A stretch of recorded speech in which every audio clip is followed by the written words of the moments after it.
Introduction. During the course of time, especially during recent centuries, many books have been written and published about magic, but usually in such a misleading and incomplete manner that only little of what they contain can be used for practical work, and this only in small fragments. From the prime origin, only a few societies were able to initiate the student into Hermetic science, or magic, and since then this science has remained something entirely restricted to specially selected persons, and therefore necessarily also a dark and mysterious matter to those anxiously looking for truth. During the Middle Ages, knowledge of magic was repeatedly strongly attacked by various religious orders, the Inquisitions of history being the most striking example of this. Later, at the beginning of the modern age, magic was regarded as pure superstition, and any person showing a slight inclination to this kind of science was ridiculed. Mystical sects and others were responsible for the ill name the study of magic soon got, and people showing interest in it were usually put into the pillory for practicing black magic.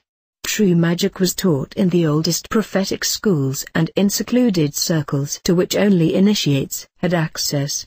The small number of books giving scant information on magic were compiled in such a manner that their contents would offer little even to the most attentive reader, making a full apprehension of the science entirely impossible. According to the old Egyptian mysteries, magic corresponds to the second tarot card, displaying a priestess. I am willing to show the right way to the serious and diligent student who is free of any fanatical religion or mistaken conception of the world and who is prepared to penetrate deep into the mysteries of Hermetic science, or magic. Like my first work, this book has been written in a colloquial and easy-to-read style. This is so that even the simplest man can get thoroughly acquainted with this art, not only in theory, but also in practice. The practical application of what I am going to say about evocation in this, my second volume, will only become possible for the reader who has attained the goal of my first book, a thorough command of the mysteries of the first tarot card, or at least of the facts laid down in my first volume up to and including step 8.